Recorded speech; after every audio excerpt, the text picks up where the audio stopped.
आज तो मेरी लाइफ का शायद सबसे बड़ा दिन है कि मेरा यूपीएससी में 249 रैंक आया है। और ये मेरी बहुत ही लंबी प्रिपरेशन रही है। इसके पहले भी मैंने यूपीएससी क्वालिफाई किया, बट आईएएस बनने का जो एक खुशी होती है, जो आपका ड्रीम होता है, जब वो ट्रू होता है ना, तो उसकी बहुत ही अथाह खुशी होती है। और ये मेरी लाइफ का सबसे बड़ा दिन है। और मैंने शायद कभी सोचा भी नहीं था कि मेरा आईएएस में सिलेक्शन हो जाएगा, और मेरा हुआ। और सबकी ब्लेसिंग्स रही, पेरेंट्स की, पूरे एडमिनिस्ट्रेटिव डिपार्टमेंट की, डीएम मैडम की, भाई बहनों की, दोस्तों की, सबकी थोड़े थोड़े थोड़े थोड़े एफर्ट्स के माध्यम से और अपने सेल्फ मोटिवेशन से आज ये मुकाम हासिल हुआ है। और जो नई जिम्मेदारियों को मैं अच्छे से निभा करने के बारे में सोच रही हूँ। और बहुत बहुत खुशी है मुझे इस चीज की। कहाँ से हैं आप? मैं देवेंद्र नगर तहसील, पन्ना डिस्ट्रिक्ट, मध्य प्रदेश से हूँ। क्या बैकग्राउंड है फैमिली का? मेरे पिताजी तो खेती किसानी करते हैं और घर में बर्तन की दुकान भी है। तो ये दोनों ही हैं। पिताजी अब एजेड हो चुके हैं, तो ज्यादातर टाइम वो घर पर ही रहते हैं। और मूल हमारा खेती किसानी है। एग्जाम के लिए क्या तैयारी कोचिंग करना जरूरी है क्या? एग्जाम के लिए कोचिंग तो जरूरी नहीं है।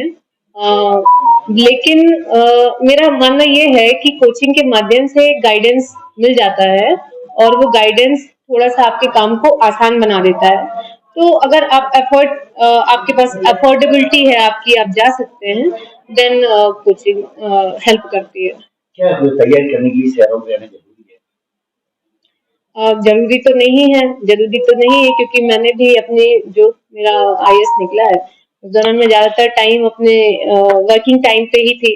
तो जरूरी नहीं है कि आप कहाँ हैं, प्लेस मैटर नहीं करता, जगह मैटर नहीं करती, आप समय का कैसे सदुपयोग करते हैं और कैसे अपने आप को आपके गोल की तरफ आगे बढ़ाते हैं, वो ज्यादा मैटर करता है। ऑनलाइन क्लासेस बेहतर है या ऑफलाइन?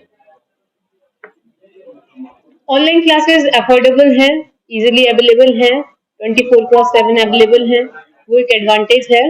और ऑनलाइन क्लासेस से आपको नोट्स बना लेना चाहिए, और वो फिर आपको रिवाइज करना चाहिए समय समय पर। लेकिन टेस्ट सीरीज वगैरह का ऑफलाइन अच्छा है, इंटरव्यू प्रिपरेशन ऑफलाइन अच्छी है। और अगर अफोर्ड कर सकते हैं तो ऑफलाइन कोचिंग्स भी ठीक है, मदद करते हैं। लेकिन बहुत ज्यादा कोचिंग पर निर्भरता, या बहुत ज्यादा ये सोचना कि नहीं मैं कोचिंग नहीं कर पा रहा, या मैं शहर में नहीं जा पा रहा हूँ, तो मेरा सिलेक्शन नहीं होगा, तो ये गलत है सोचना। हर प्रकार के बच्चों का सिलेक्शन होता है। जो बच्चे अच्छी मेहनत करते हैं, उनकी प्रिपरेशन अच्छी लेवल पर होती है, तो उनका सिलेक्शन होता है। और उस प्रिपरेशन को टेस्ट करने के लिए आपको टेस्ट सीरीज की मदद लेना चाहिए। जो रिसोर्सेज अवेलेबल हैं, उन रिसोर्सेज से अपने आप को टेस्ट करना चाहिए कि हाँ मेरी प्रिपरेशन किस लेवल की है।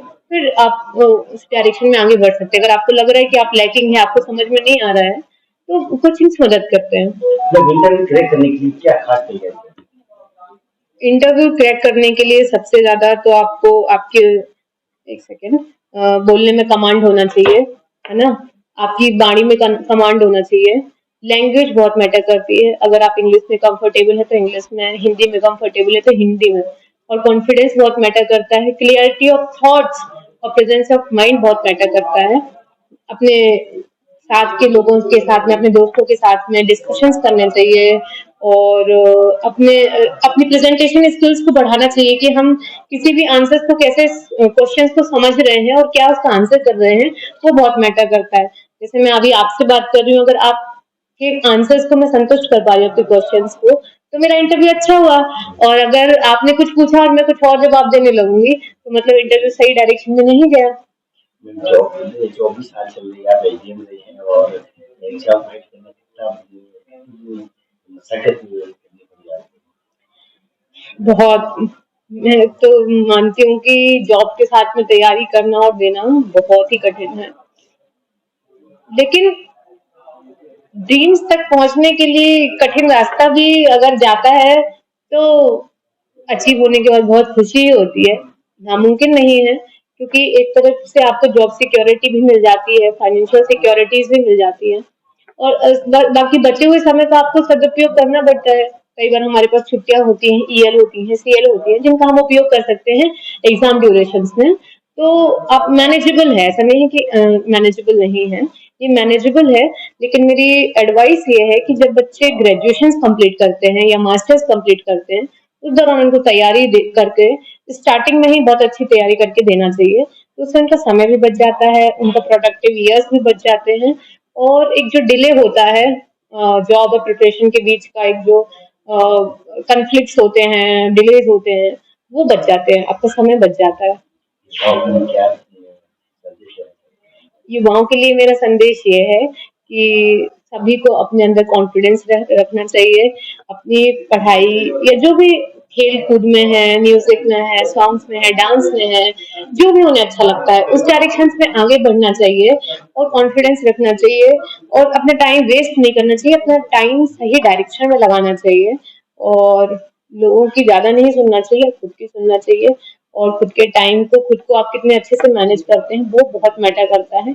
अगर आप अपने आप को अच्छे से मैनेज करते हैं, डिसिप्लिन्ड है, कॉन्फिडेंट है, तो आपको सफल होने में कोई भी नहीं रोक सकता है। जितने लोग सफल हुए हैं, वो अपनी कॉन्फिडेंस के कारण सफल हुए हैं। तो वो कॉन्फिडेंस आपके अपनी लाइफ में बहुत ज्यादा जरूरी है, पर्सनल लाइफ में, प्रोफेशनल लाइफ में, प्रिपरेशन में, हर चीज में। आप कॉन्फिडेंट हैं और अगर आपके अंदर कैपेबिलिटीज हैं, तो आप अपने मुकाम तक जरूर पहुंचते हैं।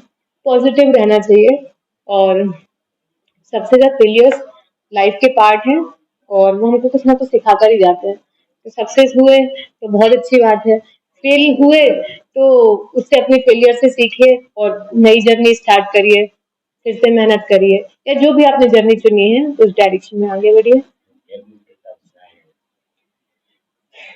आई थिंक तो बहुत होगा, क्योंकि अभी मैं नरसिंहपुर तेंदुखेड़ा में हूँ, घर पर नहीं हूँ, तो उस चीज को ज्यादा समझ नहीं पा रही हूँ। बट मुझे जितना उत्साह है उससे तो बहुत ज्यादा खुशी होगी मेरे माँ बाप की, सभी की, मेरे दोस्तों की। एक दो साल लाइफ तो आगे बढ़ी, ज्यादा बढ़ ही गई होगी तो मुझे बहुत खुशी है और अपने अपने पेरेंट्स का, अपने एरिया का, सभी का नाम रोशन करने में तो बहुत ही खुशी होती है, बहुत ही अच्छा लगता है। तो I am really very proud to all the things that is happening around me. I'm very thankful to them, और I'm thankful to everyone who has supported me directly, indirectly. जैसे भी उन्होंने सपोर्ट किया, I'm really thankful to them.